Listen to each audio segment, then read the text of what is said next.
ఉద్యమాభివందనాలు. ఈరోజు శ్రీకాంతాచారి 10వ వర్ధంతి సందర్భంగా ఈరోజు అల్కాపూరి నుండి శ్రీకాంతాచారి విగ్రహం వద్ద వరకు పాదయాత్ర చేయడం తెలంగాణ ఉద్యమకారుల ఫోరం ఆధ్వర్యంలో చేయడం జరిగింది. అయితే అనేక సంఘాలు, జేఏసీ కావచ్చు, అనేక సంఘాలు, ప్రతి ఒక్క సంఘం అందరూ కలిసి ఈరోజు ఆయన శ్రీకాంతాచారి వర్ధంతి సందర్భంగా అక్కడ అందరం ఉద్యమకారులను పాదయాత్ర చేసి ఏంటంటే బీఆర్ఎస్ పార్టీ ఉద్యమకారుడు అని ఆయన ఎన్నో ఉద్యమాలు చేసిన, ఎంతో మంది విద్యార్థుల బలిదానాల వల్లనే తెలంగాణ ఏర్పడింది. ఆ తెలంగాణ తెచ్చింది మేమే, ఇచ్చింది మేమే అంటూనే ఆ రోజు కేసీఆర్ ఉద్యమకారుడు అయి కూడా ఉద్యమకారులను గుర్తించలేదు. కానీ గుర్తించలేకున్నా కూడా ఇప్పుడు ఆయన బిడ్డ కవిత వచ్చేసి వాళ్ళు దొంగలు, వీళ్ళు దొంగలు, వీళ్ళు దొరలు అని అంటుంది. ఆమె అవాక్కులు చవాకులు పేలుస్తున్నారు. కానీ ఉద్యమకారులకు ఎక్కడ న్యాయం చేసిరు? 10 సంవత్సరాలు ఉన్నప్పుడు ఉద్యమకారులు గుర్తుకు రాలేదు బీఆర్ఎస్ పార్టీ వాళ్ళకు, ఎవరికైనా కావచ్చు. అయితే నీళ్లు నిధులు నియామకాలు అనే నినాదంతో గత పిసిసి అధ్యక్షులు ఉన్నప్పుడు రేవంత్ రెడ్డి గారు నిధులు నియామకాలు అనే నినాదంతో ఆయన ముందుకొచ్చి ఒక గ్యారంటీ ఇచ్చిండు ఉద్యమకారులకు, ఊపిరి పోసిండు.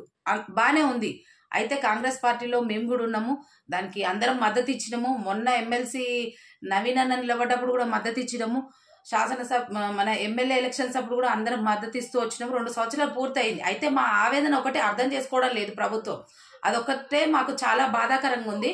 ఇది కరెక్ట్ కాదన్న. ఎంతో మందికి న్యాయం చేసుకుంటూ వస్తుంది కాంగ్రెస్ ప్రభుత్వం. 10 సంవత్సరాలు వాళ్ళు ఉండి చేయలేదు. కనీసం మమ్మల్ని గ్రహించి ఒక గ్యారంటీ పెట్టిరు, అందుకు చాలా సంతోషం. కానీ మాకు కనీసం ఒక గుర్తింపు ఇవ్వండి. మీరు ఒక ఐడి కార్డు, కనీసం ఒక ఐడి కార్డు ఇస్తే మాకు కనీసం ఐడి కార్డు వలన మమ్మల్ని గుర్తించురా అన్నది ఉంటుంది. 250 గజాలు ఇచ్చిరు. ఎంతో మంది విద్యార్థుల బలిదానాలు, ఇప్పుడు కూడా ఎంతో మంది ఉద్యమకారులు రాలిపోతున్నారన్న. కనీసం ఇప్పటికైనా మా ఉద్యమకారులను ఆవేదన గుర్తించి మీరు దయచేసి మాకు న్యాయం చేస్తారని, రేపు డిసెంబర్ 9 వరకు మాకు ఏదో ఒక న్యాయం చేయాలన్నా. లేకుంటే మాత్రం తిరిగి మళ్ళీ తిరిగి మేము ఇదే ఉద్యమం మళ్ళీ చేయాల్సి వస్తుంది. ఇప్పటికే మేము రోడ్లు ఎక్కినాం ఆల్రెడీ. ఇంకా ఘోరంగా ఇంకా ఎట్లా ఏ రకంగా చేస్తామనే ఆవేదన చెప్పలేకపోతున్నాం మేము.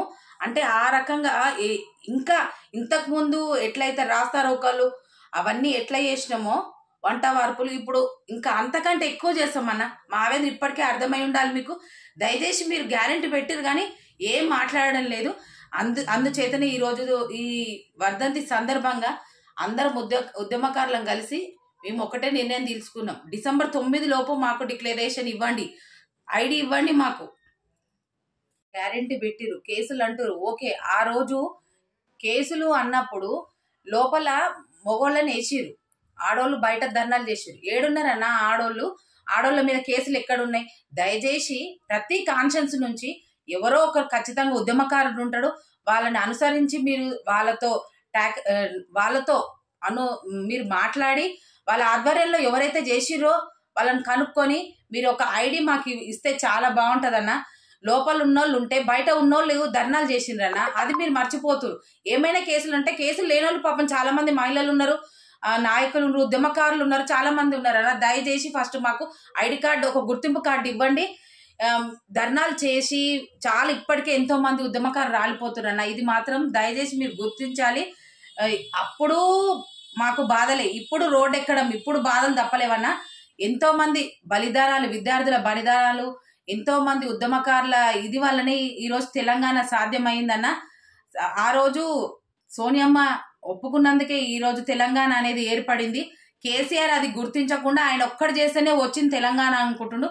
అది కాదన్నా. దయచేసి ఈ ప్రభుత్వంలోనైనా మాకు న్యాయం చేస్తారని అనుకుంటున్నాం.